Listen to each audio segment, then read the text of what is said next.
Well, the Liddell Power Station is due to close down in just 18 days. In New South Wales and in the East Coast electricity market, this removes a significant chunk of power from the grid and affects price and reliability. Joining me live now is the New South Wales Energy and Environment Minister. She's also the Climate Change Minister, Penny Sharpe. Thanks so much for your time. You've got a lot of competing interests in your portfolio areas. But first of all, Liddell, shutting in 18 days' time?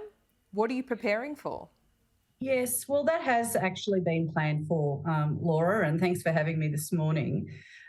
Look, it just adds challenges to what New South Wales faces as we make the transition to renewable energy as fast as possible. We also have to make sure that the lights stay on and that the prices are as low as we can get them, because it's actually very challenging for households and for businesses. And my number one priority is to keep the lights on.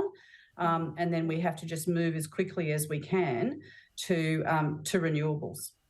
Okay, so is this plan just one you adopted from the previous government, or have you tweaked the plan since coming into power? Well, Laura, we've been in for a week. That's why I was asking.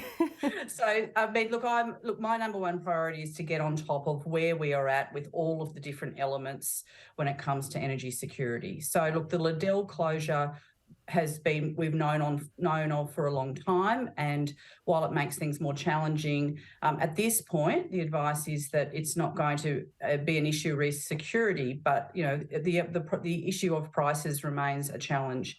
So really what we need to do is look at the energy rebate scheme that we're working with the Commonwealth, and to get that in place, which will be in the second half of next year.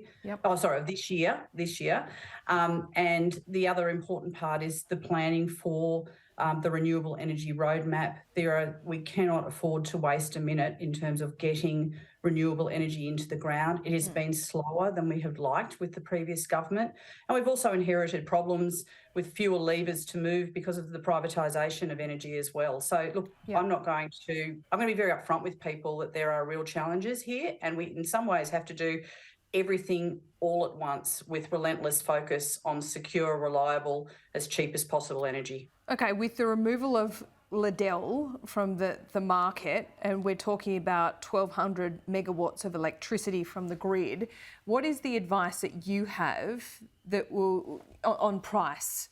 What would we see in our bills with Liddell gone? Yeah, well, we know already that prices are rising, and Liddell isn't the only reason for that. This is the whole point of the coal caps and the work that's been undertaken by both federal and state governments in the last 6 months. We're going to have to work through those issues, which are continuing and are putting some downward pressure on prices, but prices are going to rise, and that's why we're moving into the energy rebate space and trying to get some help to households and businesses as soon as we can. So how much more are prices expected to rise with the closure of Liddell? Do you have advice on that? Laura, I don't have the direct in terms of as a result of Liddell, this will cost this. What we do know, though, is that prices are rising and that they're going to continue for a little while, and we need to do everything we can to try and bring them down, and that's why the rebates are so important. Yeah, right. So will it be significant, do you think? Because prices are rising anyway. It's not just Liddell, as you point out, but with the closure, it's quite blunt. So is it a significant increase? Can you give it to us in percentage terms? In terms of the increases that have been coming, Liddell has been factored into that. So, yes, they're going to rise, and they're too high. We know how difficult it is for people trying to deal with these increasing bills, but we're doing everything we can to secure cheaper energy into the future and to get those rebates in place. We're working with the Commonwealth about that, and we'll be doing that as soon as we can. I get where you're going with renewables, and everyone would like to get there, but it's not the reality right now. Gas, I think, is still seen as one of the best transition fuels we have.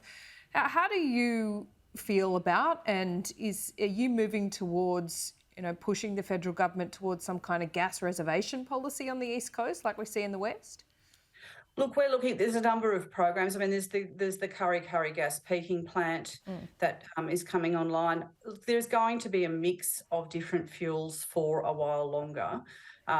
the cheapest is renewables, but we still have gas in the mix, and we need to make sure, the number one job that I've got is keeping the lights on and keeping businesses open. And so we will continue to look at how that can work.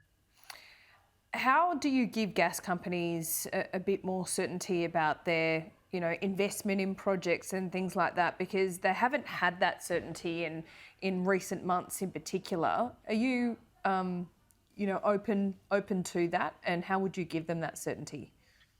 Well, there is already there's two projects that have been approved. There's the one at Port Kembla and there's the one at Narrabri. Obviously, there are investment decisions to be made by those companies in relation to that. But the incoming government has no intention of overturning those approvals, and we'll work through with those as they come up. Okay, Penny Sharpe, good to talk to you. Happy Easter. Thanks for having me, Laura.